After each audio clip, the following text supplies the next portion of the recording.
Okay, so musugod ta sa ato nga lain na pod nga paghisgot sa mahitungod sa balaod sa Dios on God's law. So our lecture shall tackle chapter 19, sections 1 and 2 of the Westminster Confession of Faith. And let me begin by quoting these two sections. God gave to Adam a law as a covenant of works by which he bound him and all his posterity to personal, entire, exact, and perpetual obedience, promised life upon the fulfilling, and threatened death upon the breach of it, and endued him with power and ability to keep it. Section 2, this law after his fall continued to be a perfect rule of righteousness, and as such was delivered by God upon Mount Sinai in 10 commandments and written in 2 tables, the first 4 commandments containing our duty towards God, and the other 6 our duty to man. So ang kining 2 sections, we have these verses cited by the framers of the Westminster Confession. As to the covenant of works, which is the content of the content of the covenant is the covenant of works. The verses cited are Genesis 1:26, and God said, "Let us make man in our image, after our likeness, and let them have dominion over the fish of the sea, and over the fowl of the air, and over the cattle, and over all the earth, and over every creeping thing that creepeth upon the earth." So God created man in his own image. In the image of God created he him, male and female created he them. Genesis 2:17, but that of the tree of the knowledge of good and evil thou shalt not eat of it, for in the day that thou eatest thereof thou shalt surely die.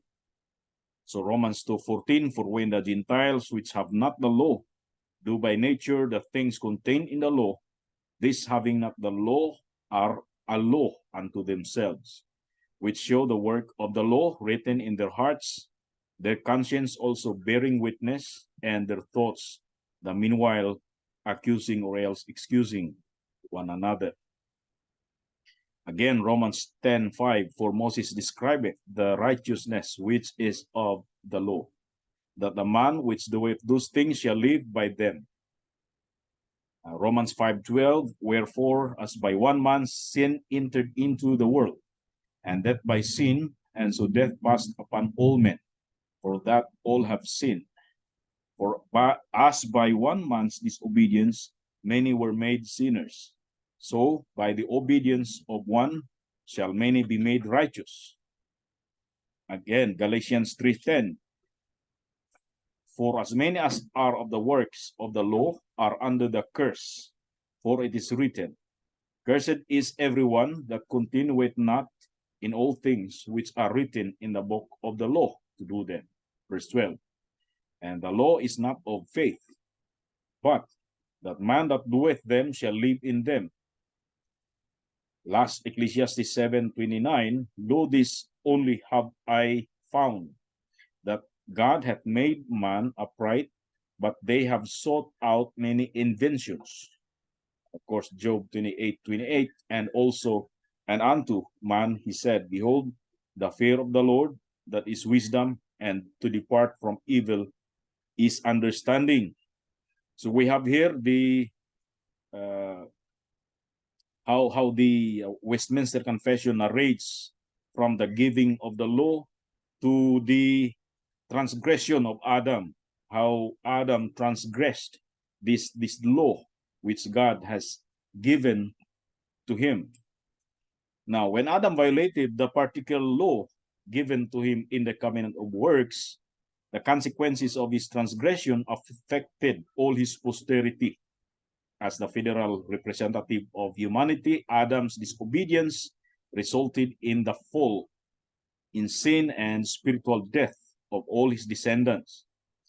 This is called the covenant of works. And since this is works, this is graceless and offers no provision for pardon. It did not provide a second chance for future generations. In the light of this understanding, the reference in the Westminster Confession of Faith to perpetual obedience can be seen as pertaining to Adam's own obedience alone on behalf of his posterity. So Adam was responsible for maintaining perfect and ongoing obedience to the law given to him, and had he succeeded, his obedience would have secured the blessings of life and fellowship with God, not only for himself, but also for his descendants. However, Adam's failure to uphold the covenant of works resulted in the inheritance of a fallen nature and the guilt of sin for all his posterity. As a result, the need for a different covenant, which we call the covenant of grace, arose.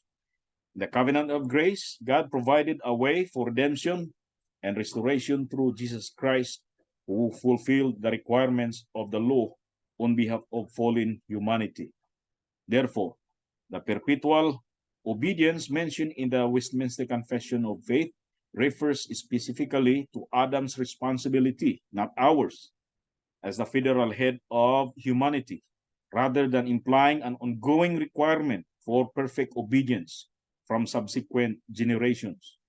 The covenant of grace offers the hope of pardon and reconciliation through faith in Christ, providing a way for humanity to be restored to a right relationship with God.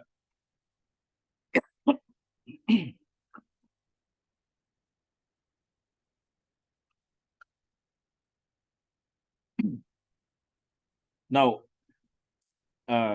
makita nimo nga ang ang kaning covenant of works para lang yun ni kang Adan, dili ni para sa ato.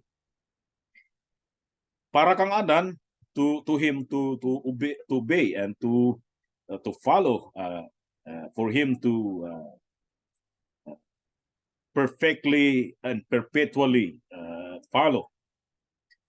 O dili ni para sa iyang mga descendants, is not for us, pero para lang yun ni kang Adan. So it means na siya lang yun ang susi sa obedience or sa disobedience, naa sa iyang kamot.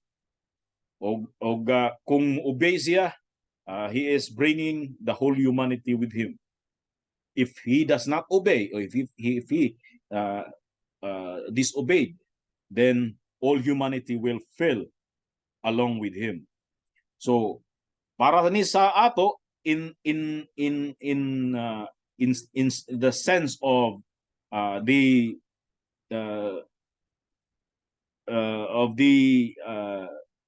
punishment that was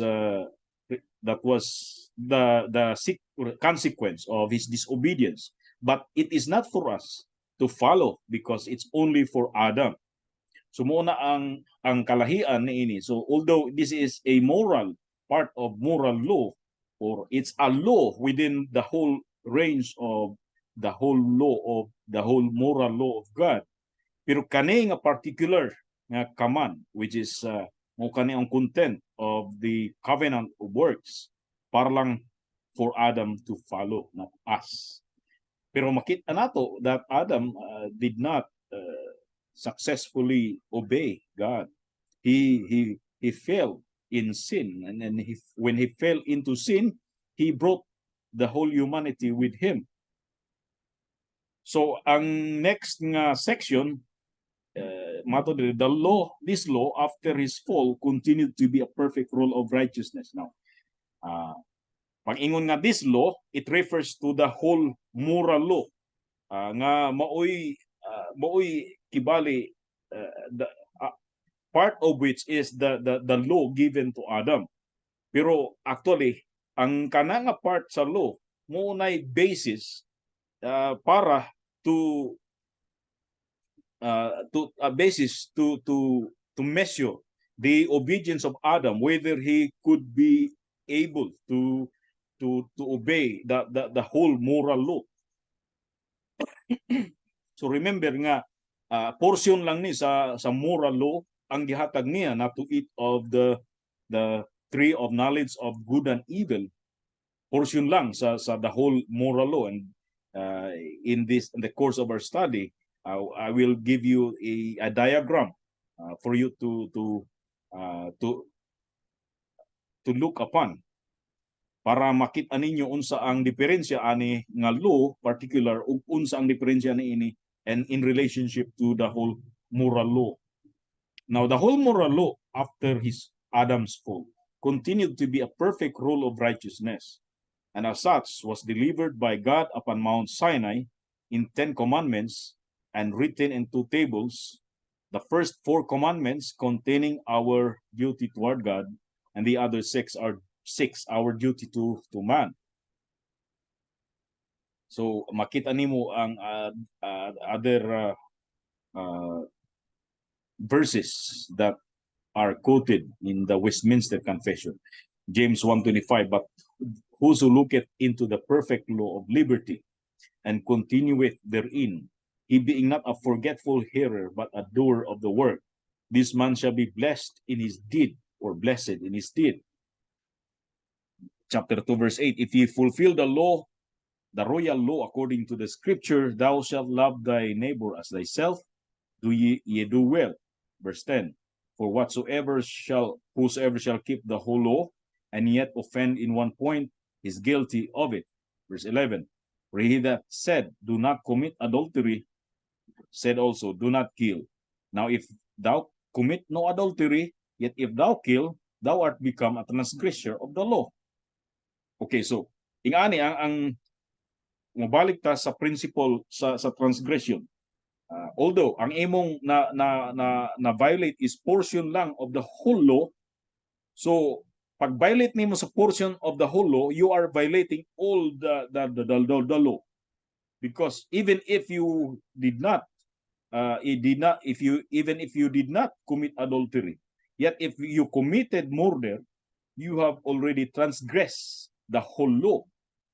So that's the same in explaining how Adam transgressed the whole moral law.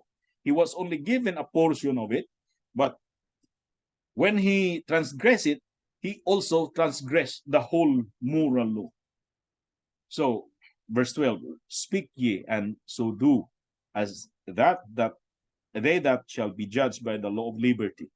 Romans 13:8, owe no man anything but to love one another, for he that loveth another hath fulfilled the law.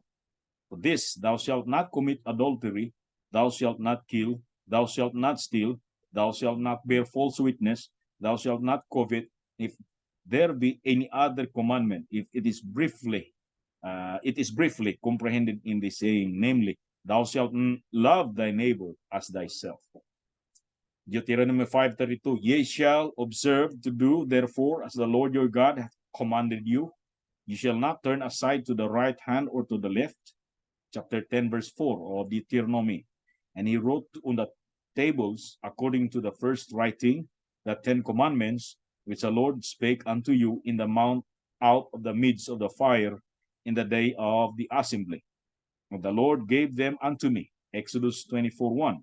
And he said unto Moses, come up unto the Lord, thou and Aaron, Nadab and Abihu, and 70 of the elders of Israel, and worship ye afar off.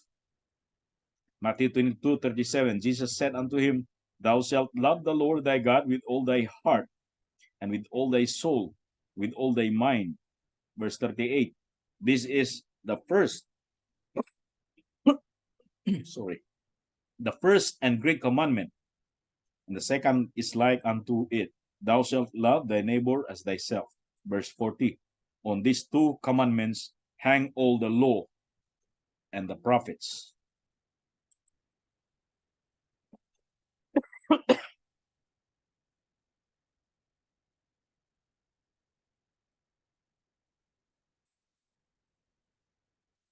So let's have a brief overview on the significance of the law in the world. And we have already discussed that it was very important for us to teach again the law of God in our churches and of course in the society, because with the churches be having contributed uh, to the secularization of the law. It's because of their uh, looseness, of their syncretism, or many other factors that they have followed throughout the modern history of the church. So, first of all, uh, let us look upon the uses of the law. This doctrine is taught by the reformers themselves, and they taught that there are three uses of the law. And the first use is what they call the civil use. Okay, so in other words, this is a political use. So for politics, for government, for civil government. So this use of the law refers to its function in society. The law serves as a restraint of sin and provides a framework for establishing and maintaining civil order and justice. It sets standards for human behavior and provides a basis for legal systems and governance. The civil use of the law helps promote a just and orderly society by defining and enforcing boundaries for human conduct. So ultimately, when you are, if you transgress the law of God, which is also it's also synchronized with the law of our society today. When you, for example, when a man commits murder, he's not only sinning, he's not only committing a crime uh, against mankind, but he is also committing sin against God. So this is why the law of God is not only for the church to follow, but for men to follow. Men not only as uh, a ecclesiastical as ecclesiastical persons, but also as civil persons, as political persons, as military persons. Everything that they are doing on this earth outside the perimeter or outside the sphere of the church for their fellow men, they are doing that and keeping the law of God as their standard of doing it rightly or wrongly.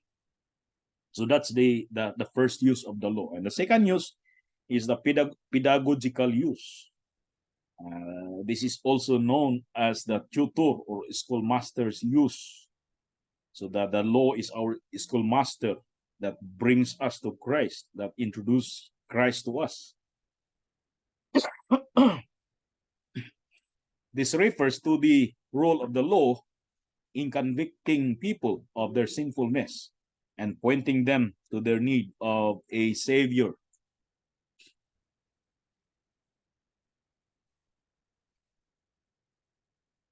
By revealing the perfect standards of God's moral law, the law exposes human inadequacy and inability to fulfill it completely. It leads individuals to recognize their sinful nature, their need for forgiveness, and their reliance on God's grace for salvation.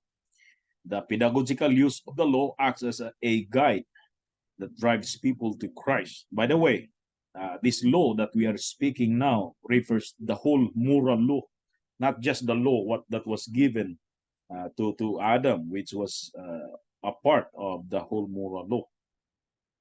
The third use is what they call the normative use.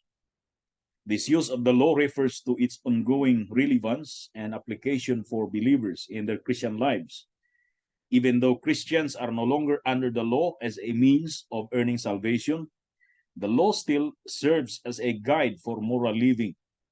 It provides principles and ethical guidance or guidelines that reflect God's character and express His will. The normative use of the law helps believers understand how to love God and others, and it continues to shape their behavior as they seek to live in obedience to God's commands. Now, we mentioned that it was for believers, but actually, it's also for all people, not only for believers. It's the standard by which right and wrong could be measured, could be known. And even in unbelieving circles, when they commit adultery, they know, and they are aware that they are committing sin. Or if they commit murder, for example, they're sinning, and that's why all their movements are measured by this law unknown to them, which is God's law. Now, para for us to better understand, let us define some of the terms that are used in our lectures. we call this specific law that was given to Adam Adamic Law. This is a specific command or set of commands given to Adam in the Garden of Eden as part of the covenant of works. The Adamic law was distinct from the broader moral law given to Moses in Sinai. It represented the specific requirements and expectations placed in Adam as the federal representative of humanity. The Adamic law, being graceless and offering no provision for pardon or second chances, required Adam's perpetual obedience to secure blessings of life and fellowship with God for himself and his descendants. So, muna ang atong definition sa Adamic law. So, ang Adamic law is portion lang of the whole moral law. So, kanang Adamic law nagpasabot kana sa command mismo sa Dios, the very command for them to not to eat of the tree of the knowledge of good and evil. And hence this is graceless because this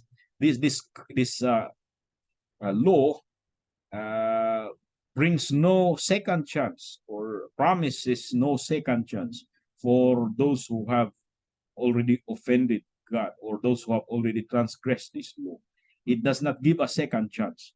Well, that's the reason why there is nothing more of this law given to humanity now, because when Adam transgressed this law, there was no other command of such kind to his posterity.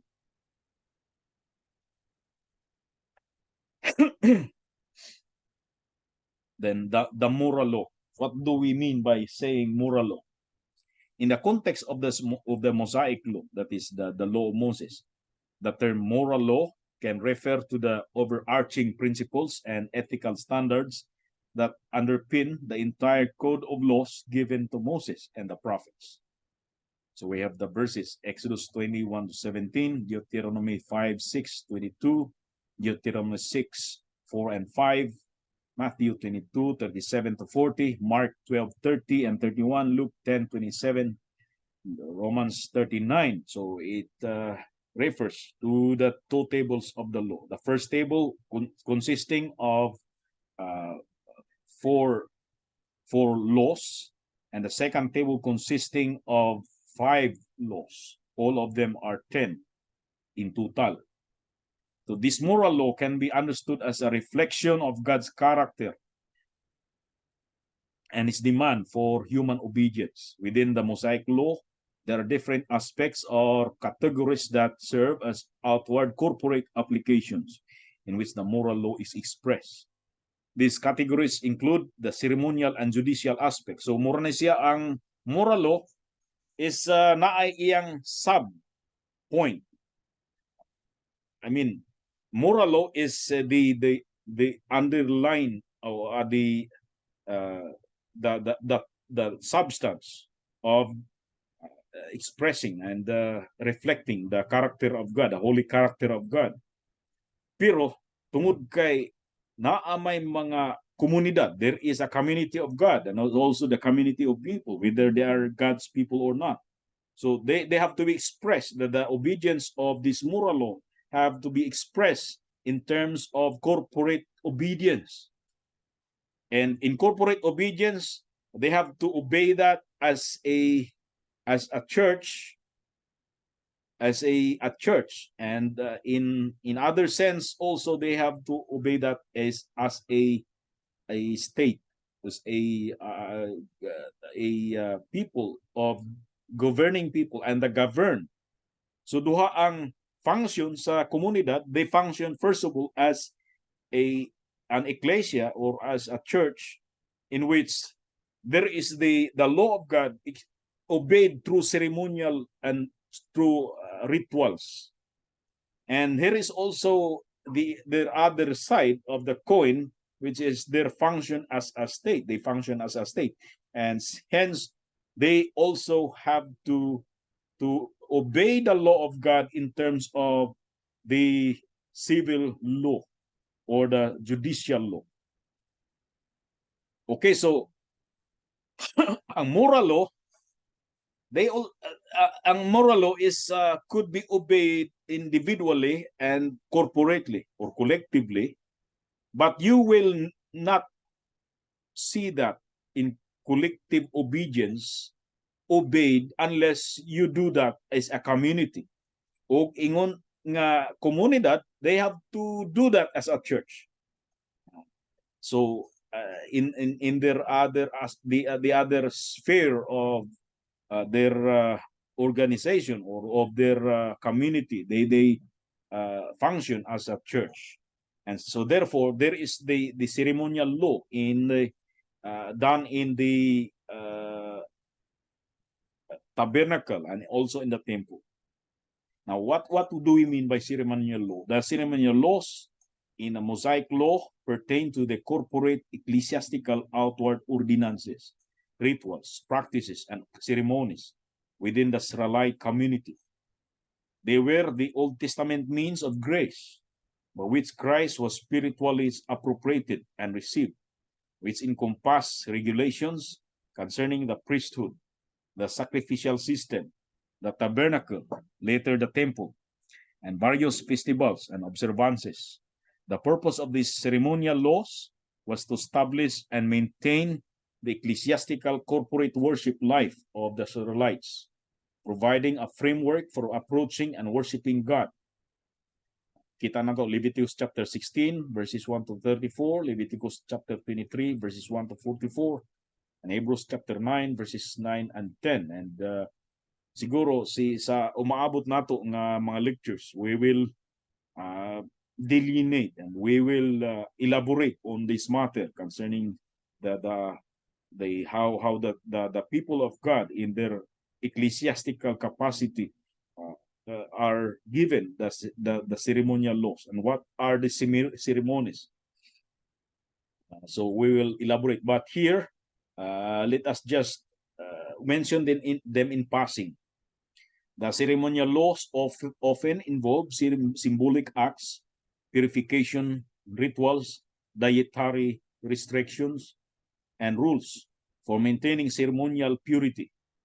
These laws had a symbolic and typological significance of Old Testament understanding of the gospel, pointing forward to the ultimate fulfillment in the person and work of Jesus Christ in the New Testament. They were intended to externally teach spiritual and gospel truths sufficient for Old Testament saints, foreshadowing the coming redemption and the sacrificial atonement of Christ. Thus, most of these laws were abrogated in the New Testament, and some sacramental ordinances, such as the circumcision and Paschal meal, continued into the New Testament in terms of baptism and the Lord's Supper. Matthew 3:15, Matthew 5:17 and 18, Luke 24, 25, 27, and 44, John chapter 5, verses 46 to 47. And the other aspect of the community, as they keep the law of God as a civil society or as a political society, they they keep it in terms of a judicial or political laws, also known as civil or legal laws. And these laws are concerned with establishing a system of justice and governance within the Israelite society as civil expressions in national obedience to the kingship of the Lord. The Lord was their king. When the people of Israel sought earthly kings to rule over them, and they no more wanted to have Samuel to dictate or to tell them, to direct to them the civil laws of God. They wanted human king to do that for them. So Samuel felt that he was rejected by these people. But God said to Samuel, and the Lord said unto Samuel, hearken unto the voice of the people in all that they say unto thee, for they have not rejected thee, but they have rejected me, that I should not reign over them. So in other words, God reigned in the political aspect or political side of the community. He was all their laws, political laws, their judicial laws are taken from his moral law, and he was their direct king, and by whose and he was reigning them through a human instrumentality. That was in the person of Samuel. But because of the weakness of the Israelite nation, God allowed them to have kings, earthly kings, that is, among their brethren as his vassal kings. Quoting Deuteronomy 17, 14, and 15, when thou art come unto the land which the Lord thy God giveth thee, and shalt possess it, and shalt dwell therein, and shalt say, I will set a king over thee, over me, like as all the nations that are about me, thou shalt in any wise set him king over thee, whom the Lord thy God shall choose. One from among thy brethren shalt thou set king over thee. Thou mayest not set a stranger over thee, which is not thy brother. So they did not function as church only, but also state under God. And since they were a state, they had judicial and political laws. These laws covered various aspects of civil and criminal justice, outlining the principles for resolving disputes, administering punishments, and maintaining order and fairness in the community. For example, Exodus chapter 21, verses 1 to 36. This passage covers various laws regarding slavery, personal injuries, property rights, contracts, marriage and family matters, business transactions, and other civil matters. Then Deuteronomy 17, 8 to 13 consists of various instructions for establishing a system of justice and dealing with difficult cases. And Deuteronomy chapter 24, verses 10 to 22 dealt with the laws concerning lending, treatment of the poor, and social justice. The judicial law provided guidelines for issues such as property rights, contracts, marriage and family matters, business transactions, and social justice. They aim to promote social cohesion, maintain order, and ensure justice in the Israelite society. So there is a sense in the Old Testament in which there was a separation of function of governing authorities, those who govern the church and those who govern the state.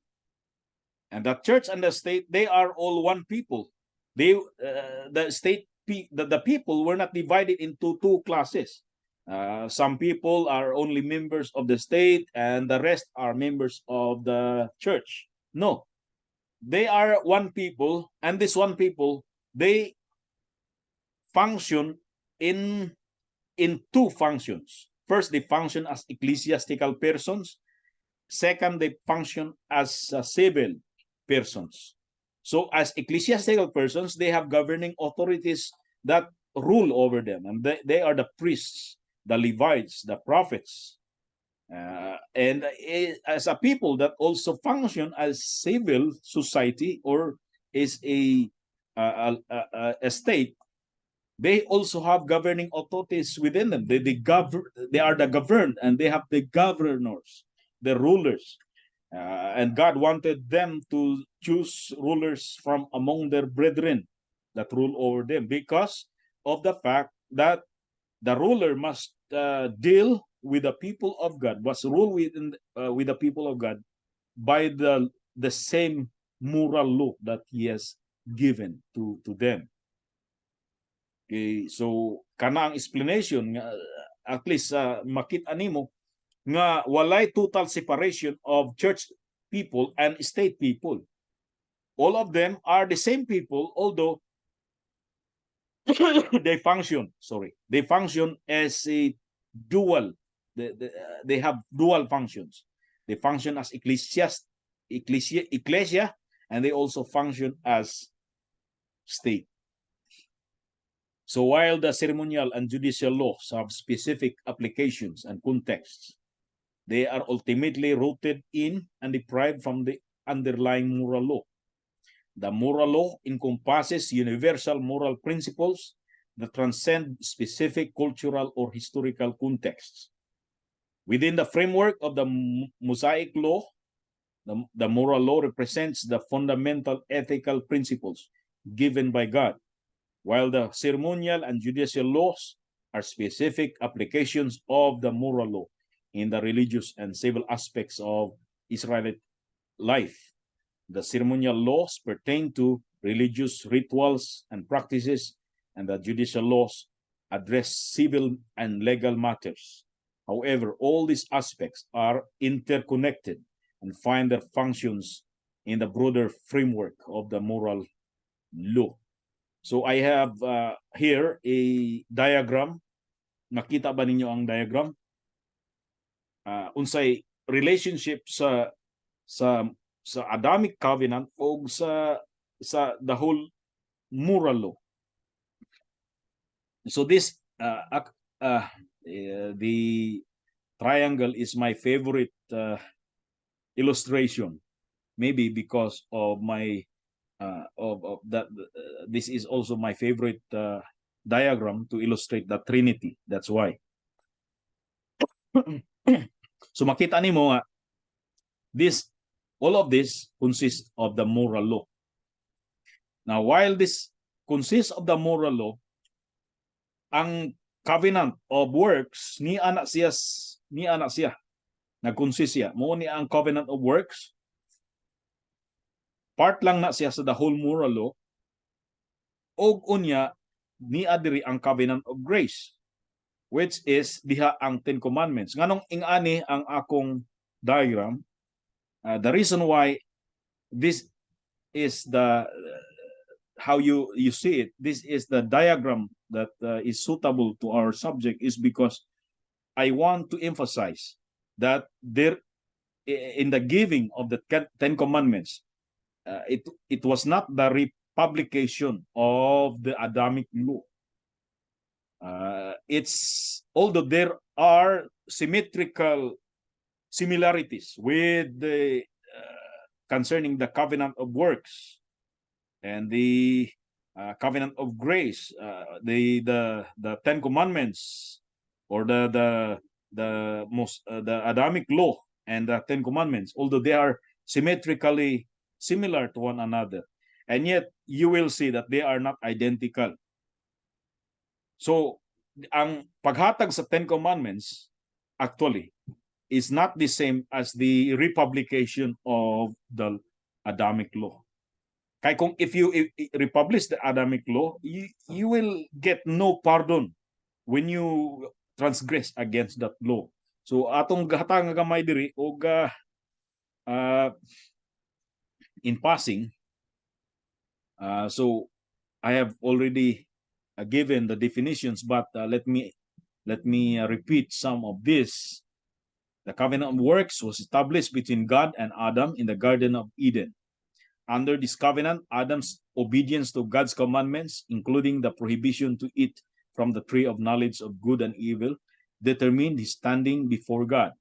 It required perfect and perpetual obedience to maintain the Adamic state of righteousness and enjoyment of fellowship with God. This covenant was devoid of grace and pardon, but contained only threat of death upon transgression.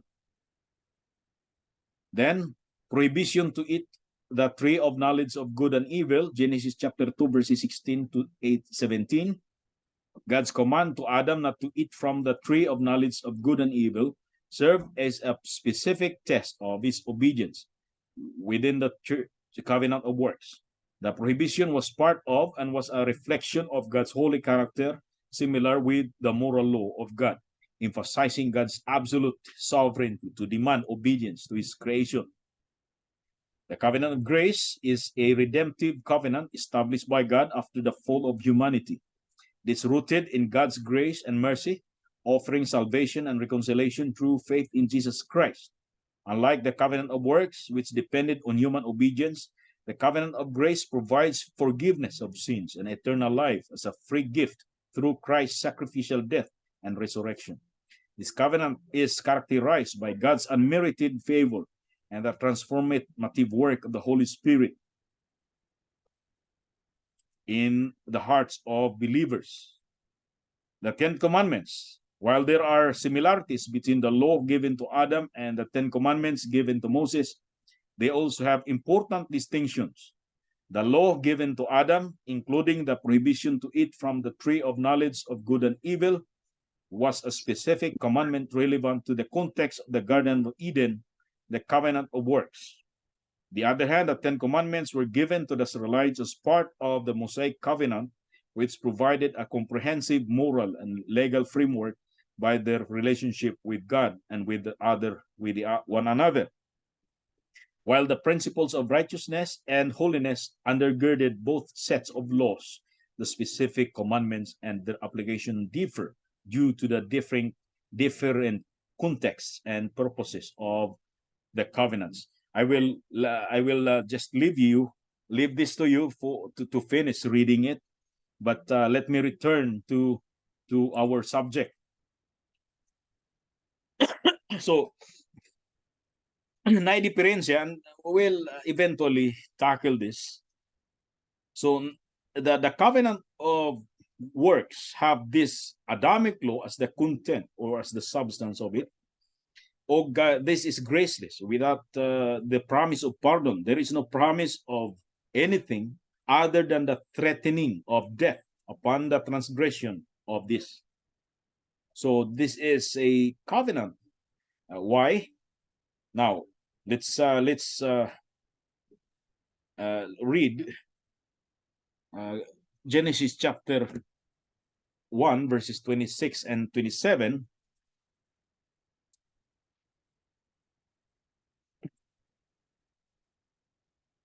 And God said, let us make man in our image after our likeness, and let them have dominion over the fish of the sea, and over the fowl of the air, over the cattle, and over all the earth, over every creeping thing that creepeth upon the earth. So God created man in his own image. In the image of God created he him. Male and female created he them. Oga chapter 2, verses 18, verses 13 and 15. 15 and 16, sorry. And the Lord God took the man and put him into the Garden of Eden to dress it and to keep it. And the Lord God commanded the man, saying, of every tree of the knowledge, every tree of the garden thou mayest freely eat. Verse 17, but of the tree of the knowledge of good and evil, thou shalt not eat of it, for in the day that thou eatest thereof, thou shalt surely die. So, sa covenant of works, actually, there are elements in this that makes it a covenant. So God's establishment of the covenant with Adam is written in Genesis 1 and 2, and this covenant can be called a covenant exactly because it passes the elements that consist of a covenant. How are we going to argue? How is the Adamic law, the prohibition to eat the forbidden tree, accounted as covenantal or as covenant? Argument 1. The Adamic law contains all the elements, as we said earlier, that would consist of a covenant. A covenant typically involves parties, stipulations, blessings, and curses.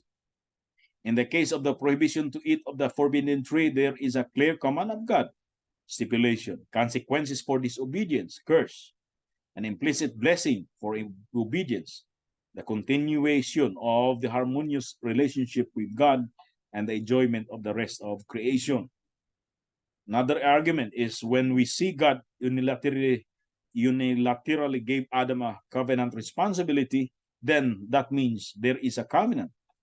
Adam was given a specific task of tending and keeping the Garden of Eden, chapter 2, verse 15 of Genesis, which can be seen as a covenantal responsibility. This responsibility highlights the covenantal nature of Adam's role as a representative of humanity, entrusted with a specific role and responsibilities within the created order. While the specific term covenant may not be used in reference to the prohibition of the forbidden tree, it is reasonable to view it as a covenant arrangement within the broader theological framework in our Reformed theology. The prohibition established a boundary, stipulations, and consequences, reflecting a covenant nature, establishing Adam's representative role in relation to humanity. So, ang tanan nga gisulti, ang tanan nga sitwasyon, ang partido, anay party iya sa Dios, may party iya sa tao. Ang partida, unsay partida sa obedience, unsay benefits nga makuha upon obedience, unsay consequence sa disobedience, tanan nga elemento sa usa ka covenant na tanan. So therefore, covenant kadto. The name covenant of works, how does it signify? So para masayra nato, why is it called covenant of works and what is its significance? We have to actually make a parallel between the covenant of works and the covenant of grace later on. Pero let me give you an argument and why it is can be qualified as a covenant of works. Now, works refer to human efforts, actions, or obedience in order to earn favor or merit before God. It is the idea that individuals can achieve acceptance or righteousness based on their own performance or good deeds. In the context of the Adamic covenant, Adam was given the opportunity to obey God's command perfectly.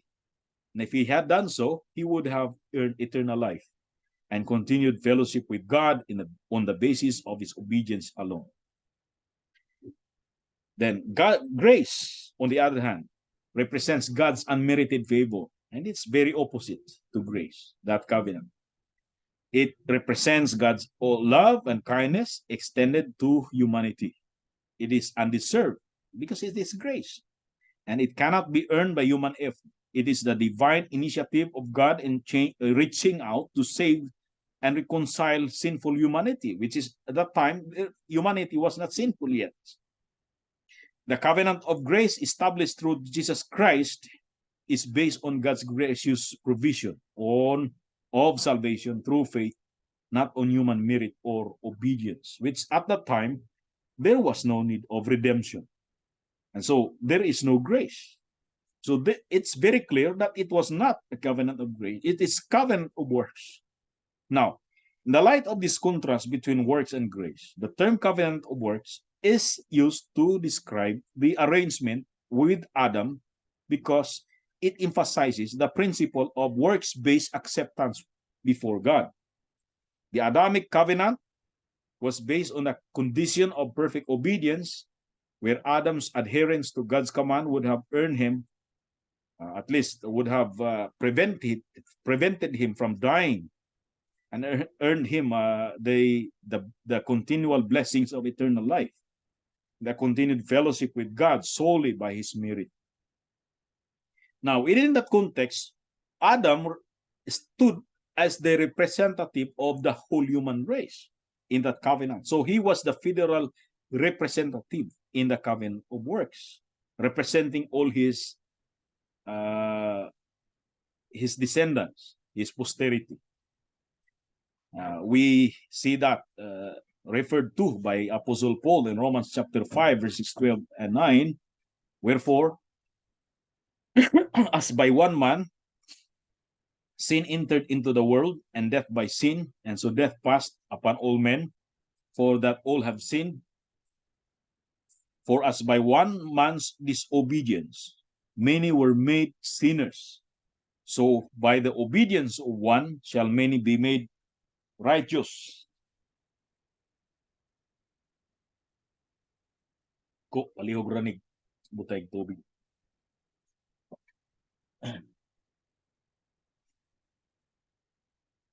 So here are these are the this is what happened between Adam and his posterity. Adam stood as the federal head or federal representative of all his posterity.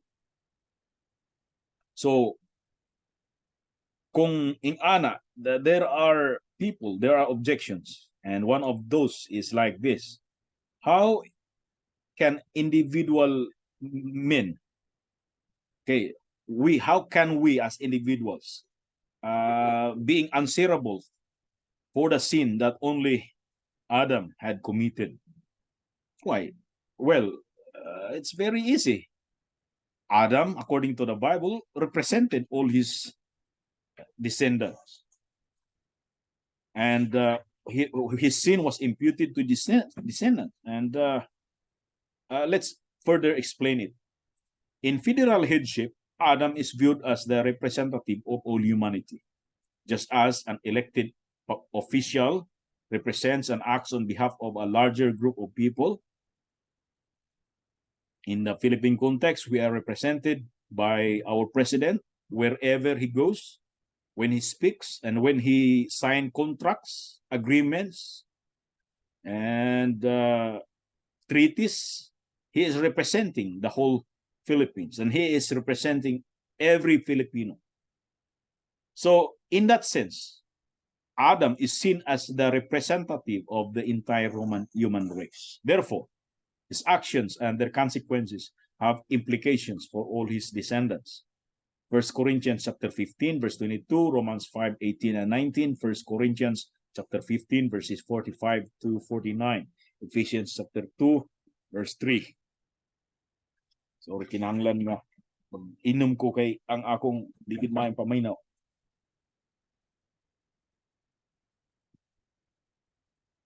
Now, federal headship emphasizes the solidarity and interconnectedness of all humanity.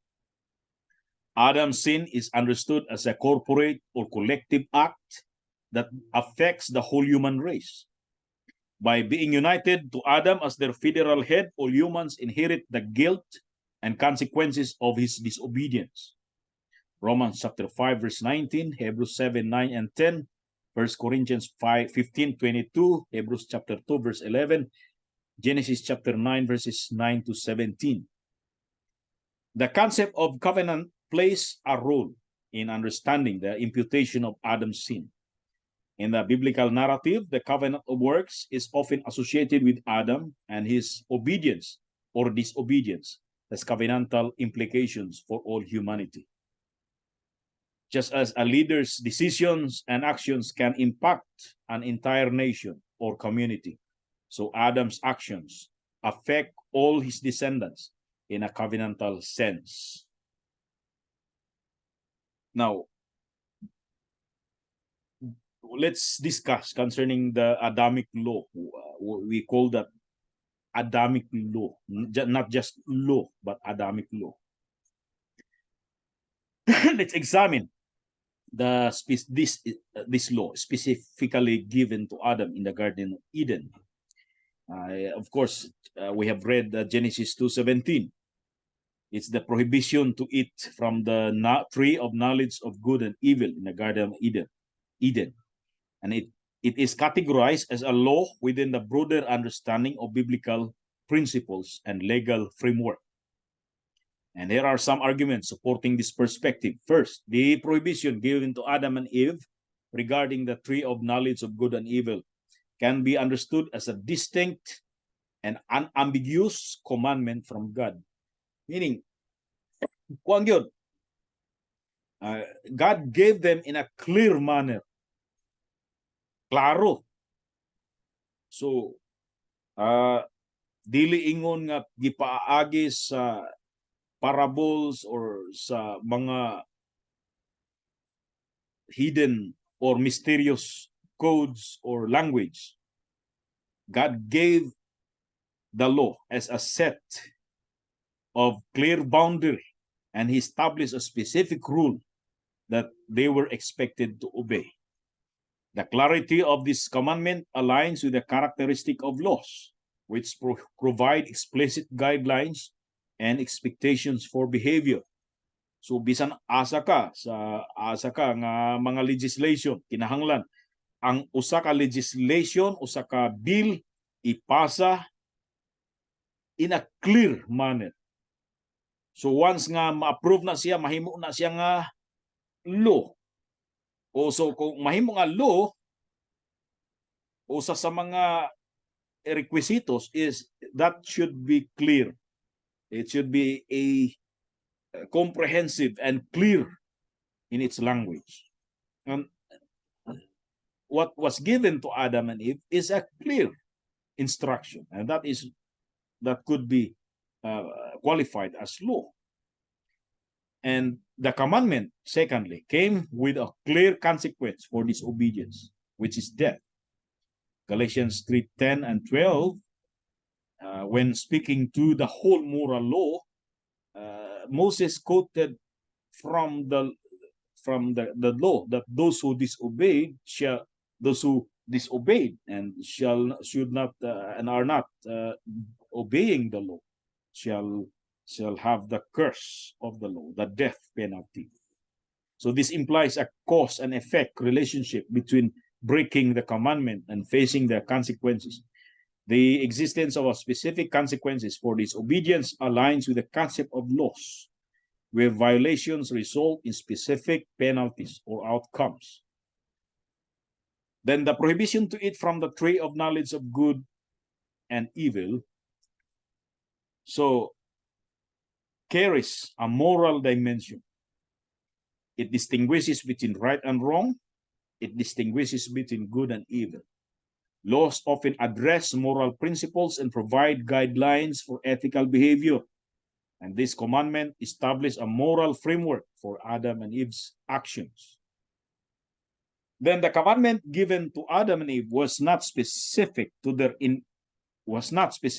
individual circumstances, but had a universal application. Okay, so it applied to all humanity as they were the progenitors of the whole human race. Remember, and Adam was a federal head. So laws by their nature are often intended to apply universally, setting standards that are meant to govern the behavior of a broader community or society. Now remember that we have said that it is only a law, a portion of the whole moral law. The law that was given to Adam. And yet, when they transgress that portion, they have transgressed all the moral law, just as James 2:10 was saying. Then the commandment can be viewed within the context of the broader covenantal relationship between God and humanity. It was given as part of the covenant of works, where obedience to God's commands would lead to the promised reward of life. Not because they were dead and they will be rewarded life, but the reward of life, it means that their present then life had to continue. They are given the privilege of continuation, no, the perpetual life upon their obedience to the law. The establishment of a covenant often involves the setting forth of laws and regulations to govern the relationship and responsibilities of the parties involved. And lastly, the commandment was given by God, the ultimate authority. So laws, as understood in legal systems and any other systems, typically derive their authority from a higher source. In this case, the commandment reflects the divine authority of God, indicating its statute or status as a statute or as a precept or as a law. Now, let's discuss the nature of this covenant, which is the covenant of works. First, it is a graceless covenant. By that, we mean that the covenant of works operates on a merit-based system where human obedience and perfect adherence to God's commands are the basis for obtaining righteousness and favor with God. It places the burden of earning acceptance on Adam through his own efforts without the provision of divine grace or forgiveness. Have you ever heard in that covenant of God saying that my grace shall be with you, that you shall be given a pardon or anything of that sort? Nothing. What you hear is God giving Adam a instruction, a law, and only mentioned God only mentioned the penalty upon transgression of the same. So Adam, as the representative of humanity, was created in a state of moral innocence and had the ability to obey God's commandments perfectly. Unlike us, he was without sin, and he possessed the capacity to fulfill the requirements of the law. Therefore, his disobedience carries greater moral culpability than that of a sinful person who is already fallen and therefore incapable of perfect obedience. Adam, as the representative of humanity as the covenant of works, held a unique position of moral and spiritual capability. Unlike fallen human beings who struggle with a sinful nature and inclinations towards rebellion and disobedience, Adam was created in a state of moral innocence and had a capacity to obey God perfectly. He had no sinful inclination to rebel against God or to love sin. Given Adam's pristine condition and his lack of any excuse for disobedience, it is reasonable to conclude that he bears a heightened level of culpability and accountability.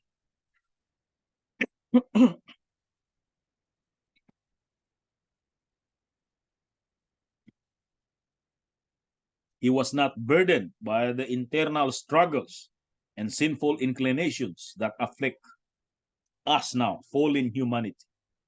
With his moral and spiritual capacity intact, Adam had every opportunity to fulfill the law and remain in obedience to God. In other words, there was no possible explanation why he could commit sin.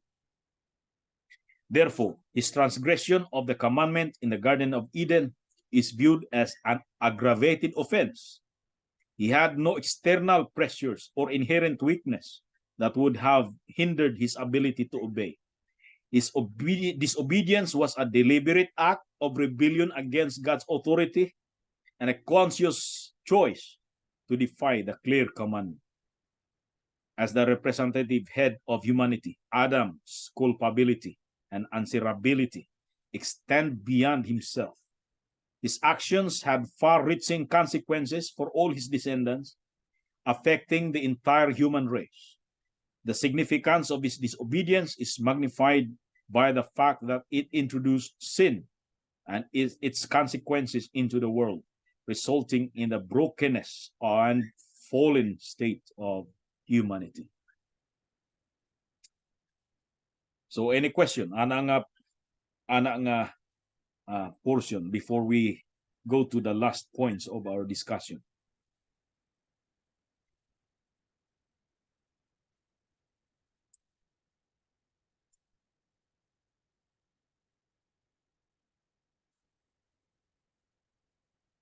Okay, so if there is no question, let's proceed. So, Na- katubang kwan ba? Katong Adamic Law, kini ba siyang kwan? Kining ginatawag na verbal law lang na naagad kasi ma-observe sa kwan sa yung sa Exodus at Deuteronomy, written namang yun to. yes, verbal, unlike sa law kang Moses, unlike sa kaning moral law, gihatag kang Moses is the 10 commandments, verbal ang gihatag kang Adam, and yet portion lang kadto Oh, sa the whole moral law, which is sa diha nga na transgress ni Adam ang portion, which is kadto lang mismo nga prohibition, it is the transgression of the whole moral law, and the whole moral law was written in his heart. So it is not written on the 2 tables of stone, and yet the whole moral law was written in his heart. And yet katong portion lang, which is ang motoy content, motoy substance, covenant of works, kadto nga portion. Once nga iyang na transgress kadto, like what James said, that when you transgress one portion, you transgress all the moral law. So therefore, Adam transgressed the whole moral law.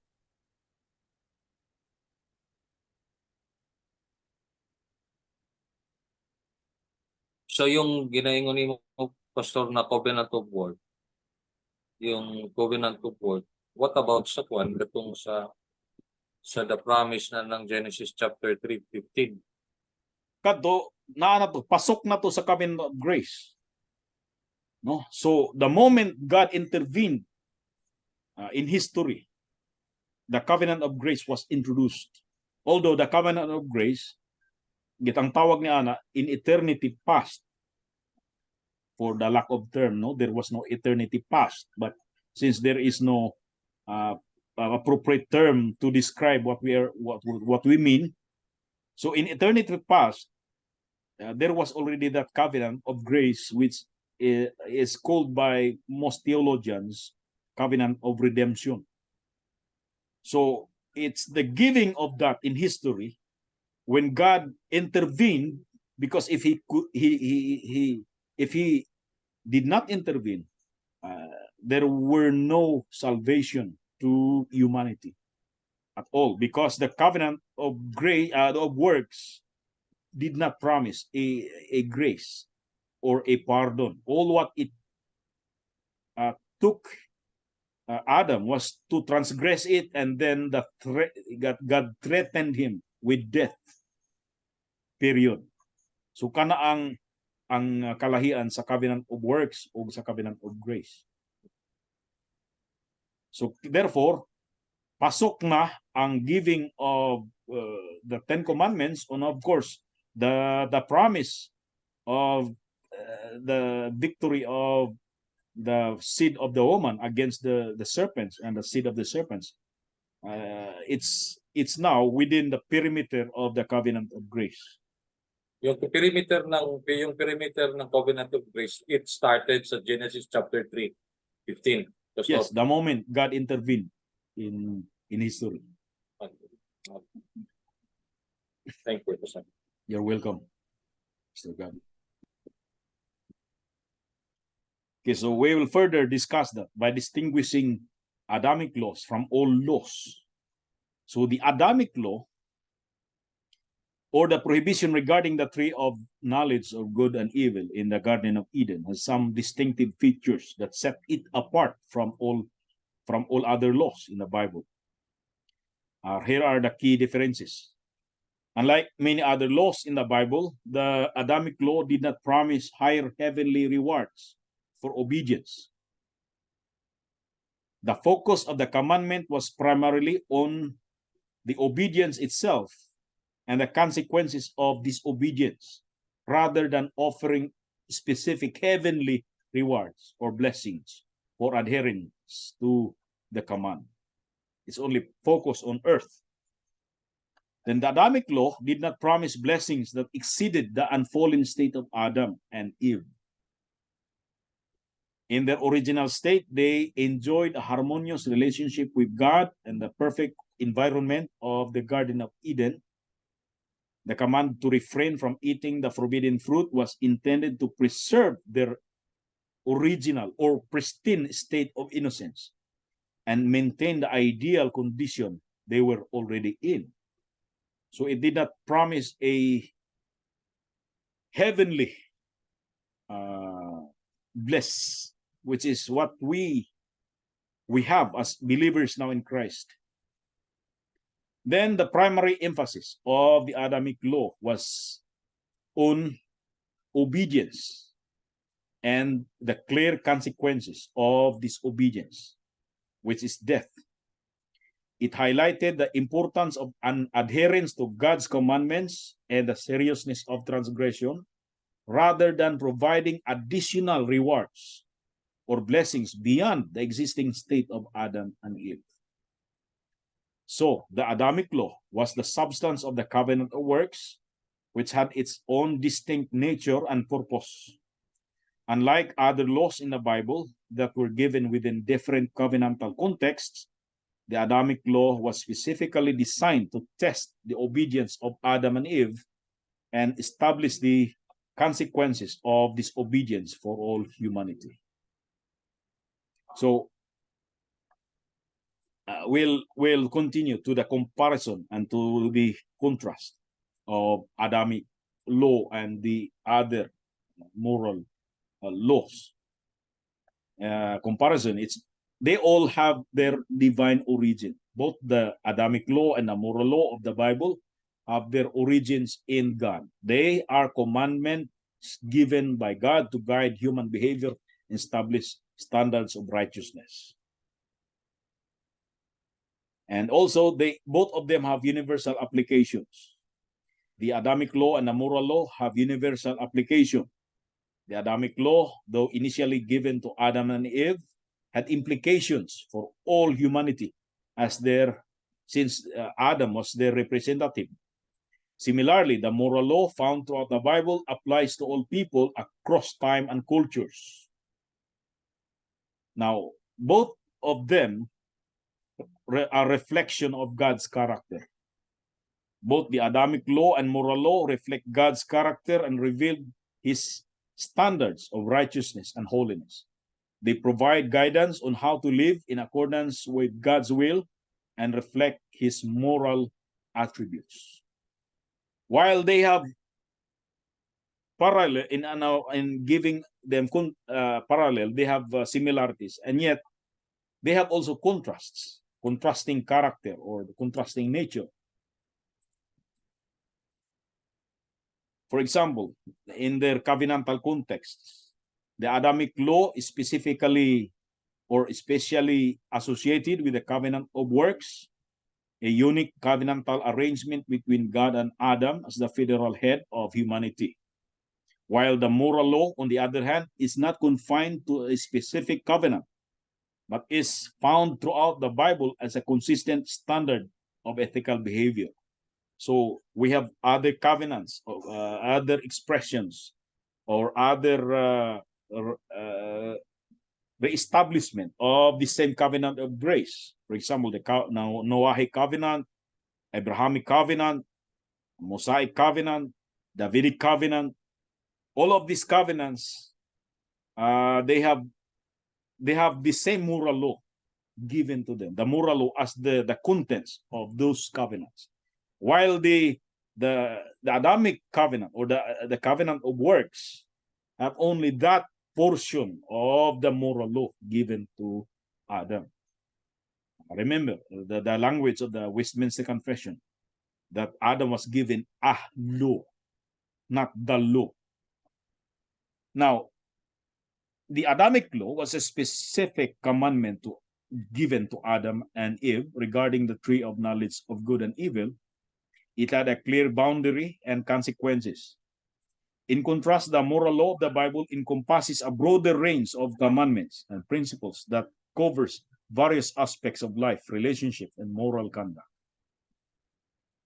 Then we have the imputation of consequences. While the Adamic law had its transgression imputed to all humanity, resulting in the inheritance of a fallen nature, the moral law, on the other hand, deals with individual responsibility and personal accountability. Each person in the moral law, in the whole moral law, in the Ten Commandments, is accountable for their own actions in relation to it, the moral law.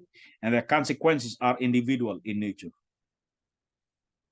Then they have contrasting between these laws. They have their continuity and discontinuity.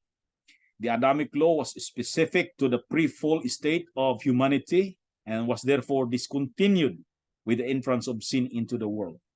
That is, the adherence to it was discontinued, although the consequence of it was continued and was imputed to all humanity.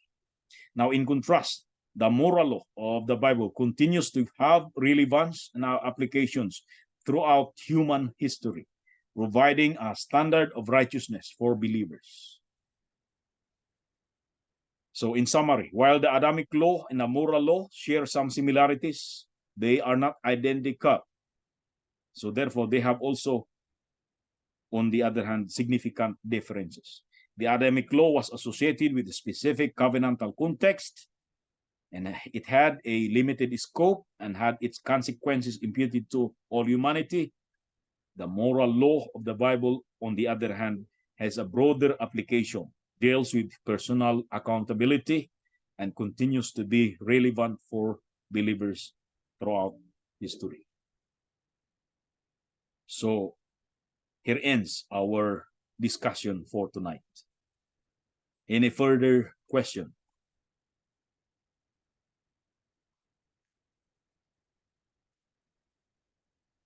Pastor, Yes, Pastor Aris. na-mention ganiya Pastor sa page 3. Kato ganing kuan Pastor sa ceremonial na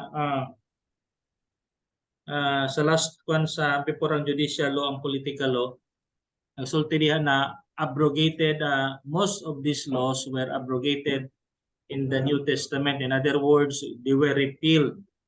So yes, wala na gihatagan og pagtagad, pero during the time sa panahon ni Jesus, is some of the high priest and the members of the church leaders ga-implement man gyud gihapon sila niini, di ba? correct. Even sa time ni Jesus. Yes. So anus agyud ang atong timeline ani kung may mangutana nga na-abrogate na siya sa after the death ni Christ kana na mga ceremony, or how do we in the first place, the times in the New Testament were still Old Testament times, mostly of that. Christ belong and his apostle and John the Baptist and Christ and their ministries still belong to the Old Covenant. That is the one. When we say Old Covenant, we are not referring to the covenant of works. We're referring to the Mosaic Covenant. So all of this refers, all of this belong to the Old Testament. If you remember, they used to go to the temple. Christ used to go to the temple. His parents used to do that, and also they celebrated the Paschal lambs, which they also celebrated feasts. In fact, the Pentecost is a New Testament celebration. So ang timeline, we can, according to the very words of Christ, we can actually divide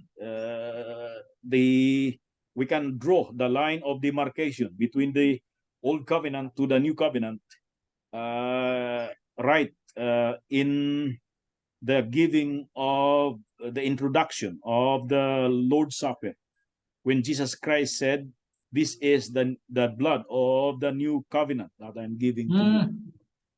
Okay. So murag diha ang timeline. Nagbigin ang terminal point sa Old Covenant o ang beginning sa New Covenant. So basically dito na po nag-end katong mga practices just like ini commonly practice paghihapon karon sa Israel kanang Passover. Yes, dito in fact ang Paschal Lamb nahimong Lord's Supper kanang Paschal meal. Kasi man bali ang Lord's last Supper na nato. Unya Lord's Supper na. ang kuan in fact ang baptism mooy ni puli sa circumcision. Although there was a transition, no? Daily radical ang iyang ang radical ang change. Ang baptism, for example, was the first introduced in the time of John the Baptist. Na ng Yes. baptism, which is ang pinaka meaning sa baptism is purification or cleansing. Ug kana during the Lord's Supper, actually it was acted reenacted by Christ when he cleansed the feet of the disciples. So murag ganay reenactment sa baptism so you have basically the pictures of cleansing, which is the picture of purification, which is in the Old Testament refers to the circumcision, and in the New Testament is the baptism. And basically also you have the Paschal Supper or Paschal meal, which is now given again in terms of the Lord's Supper to the apostles. Okay. Thank you, Pastor. You're welcome, Pastor Aris.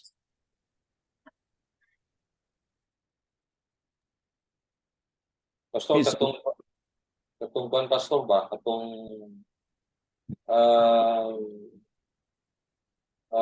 before ang masabtan mo gini mo before ang church o ang government is connected gid na siya. Walay separation. When say date ato gid ang exact date gid na nagkaroon ng kwan na nagkaroon ng separation. What you mean by separation is not the separation of the persons, because they are actually living as one community. The separation refers to the separation of the ruling principles, the act of the governors, the rulers. And we have the governors in the ecclesiastical sphere, and we have also the governors in the civil or political sphere. So ang separation is the separation of powers of these two governing authorities, not the separation of persons. So nagsugod sila as a people. Ang ilang function was first exercised in the Garden of Eden as ecclesiastical. They first were made the first members of the church were the members of the household of Adam and Eve. They functioned actually as ecclesia. Pero when the people began to multiply, then you have now, especially in after the times of Noah, you have now the civil sphere and the civil law given to Noah. For example, the law of what we call the law of the tooth, the lex talionis, was given in the times of after the flood. So kana basically nag-anam og nanay separation of functions of the same people. They function as a ecclesia and they function as a civil society or as a civil people. Salamat po, sir.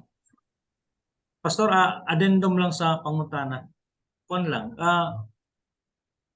Sa atong mahinumduman sa time nilang Christ, sa time nila ni Christ, nag-exist naman ang civil government. Nag-exist naman civil government. Katulang na ang sa Nation of Israel, under one rule gyud gihapon sila during the time, di ba? Yes. Dili gani. Kung imo ang- tan-awon pastor gani kay bisang sa Old Testament, di ba? Lahi ang nag-handle sa church, lahi ang nag-handle sila ang mga hari, lahi po, di ba? Correct. Sa time ni David, di ba? Silang Saul may nagdala sa simbahan. Tapos sa Yes. time ni David, si David siya ang Samuel. hari. Siya nagdala sa simbahan. So sa New Testament, while the civil government already existed, ang basis mo sa atong discussion magud karon kay ang basis gihapon sa pag-formulate sa civil government is katong balaod gihapon sa Ginoo, katong moral laws gihapon na Yes. gihatag sa But Ginoo. let's remember nga we cannot take the New Testament as the pattern or as a model for our church and state relationship, because it's, if you remember that the New Testament, all of the Jews were not allowed to be civil magistrates. All of them Correct. are under the Roman Empire. So Yes. you have basically ang tanan nga functions sa mga Hudyo were ecclesiastical functions, including Christ. So you cannot take the New Testament as the model of the relationship between church and state. Diha nagkamali ang mga Anabaptist when they take the New Testament as the model. You cannot take that as a model. If you do that, you will be exactly doing what we are not supposed to do, which is the secularization of the state. So dili gyud pwede himuon imong model ang New Testament, because you have basically the civil government here as totally anti-Christian government, totally anti-God government, and totally pagan government. So that's why if we take if there is, and that should be a model that we set, that should be the Old Testament. Dili ba pastor sa pastor? Dili ba sa time ni Saul nag-start ang separation sa operation sa church o sa state? Kaya di ba nag-ingon si ang Ginoo sa old sa kang kuan natungod sa kagahi sa inyong ulo, I'll give you a leader. So nag-separate, di ba? Correct. Pero initially, di ba, ang start ato is ang nagpadagan sa gobyerno o sa eklesia is the prophets, di ba? Yes, correct. So probably diha nga time nag-start katong gusto gyud nila na naa sila kingly lugar, kingly nga mo dumala nila. Yes, ang before Saul, before the time of the kings, na ay mga judges, sila Gideon, etc. Samson. So actually na ay civil sphere. In fact, Moses was exercising a role of a civil magistracy. Si Moses. And at the same time, he also exercised the role of a prophet or a priest before the ordination of Aaron. But when Aaron was ordained, murag iya nang gidelegate ang tanan nga role of the ecclesia to Aaron. And he was, although he was here in the middle of the church and the state, his primary function was of the state, si Moses. And the one who functioned in the government of the ecclesia was Aaron and his sons.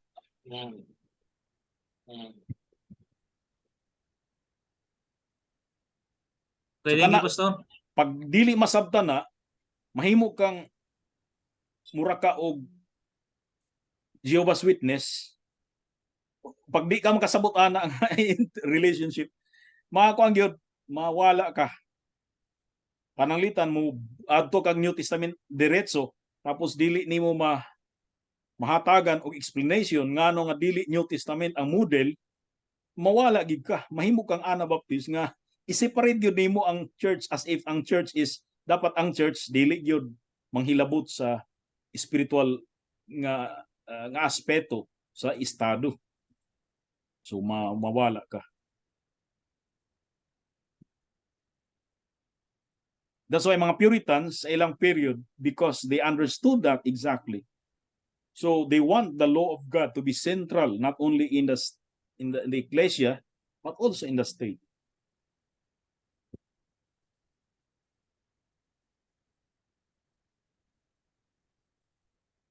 Okay, Thank so you, Pastor. Thank you. Thank you. you're welcome. You're welcome.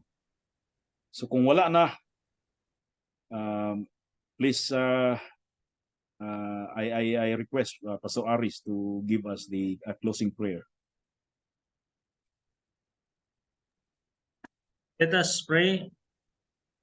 Our loving and most gracious God, thank you so much, Lord, for the time that you've given to us tonight to continue studying on chapter 19 of the Westminster Confession.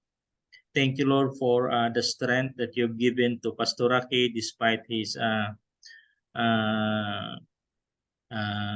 problems in his health, saying ubo. Lord, I thank you, Lord, for the zeal, O Lord, that you have given upon him. Lord, that he was able to teach us tonight, O God, on a very fruitful way, on discussions, Lord, on another chapter 19 of the Westminster Confession. Matuod, Ginoo, nga kung dili na mo masabtan, Ginoo, ang bisan ang historical nga foundation, Ginoo, sa ang among pagtuo, Ginoo, we will tend, Lord, to be dissuade, Lord, sa bisag unsa na lang among madunggan, Lord, and we are so grateful, Lord, for the life of Pastor Rocky that you have given us to teach us on this matter, O God. Lord, we want to thank you for the presence of each one of us, ang Pastor Peter Batao, ilang ni Pastor Dodong, Pastor Gabi, and Lord, thank you, Lord, for sustaining us for the whole week, and Lord, we pray that even for the coming week, O God, that you are going to give us, Lord, we pray that you will strengthen us, and Lord, that you will provide for our needs, especially for healing, Lord, sa balatian ni Pastor Rocky. Kay asayod kami, Ginoo, na napay mga purpose, Lord, napay mga katuyuan, Ginoo, ngayon mo ipabuhat sa iyang kinabuhi, bisan pa kanamo, Ginoo. Lord, we pray na ikaw, Lord, mag-auban kanunay kanamo, Ginoo, bisan pa sa among mga plano, Ginoo, sa sunod Monday, sa among klase na po, Ginoo. I pray, Lord, na ikaw uban kanamo, bisan katong sa uban na wala na kapil, madapit sila, Ginoo. Lord, we thank you, Lord, na karong gabi, Ginoo, the internet signal is so good, klaro ang among panagtuon, Ginoo. Lord, we give you all the glory, the praise, and thanksgiving. In Jesus' name we pray. Amen. Amen. Okay, so picture. Picture. Pastor Dodong, Mike, imong pan, picture. Kamera. Pastor, pasensya na kay na-late ako. May problema pa sa Peter, wala problema. Nakatulog ko kay nagklase mi karon pod, mga hapon na may nakabot mo na nga kapoy kayo. Okay. May problema na siya. Okay, so smile. 1, 2. Okay. Thank you. Okay. So, kumusta na lang ko diya sa inyo? Oh, God bless. Until next Okay, time. thank you. Lord will bless you. God bless. God bless sa inyo. Bless. Bless.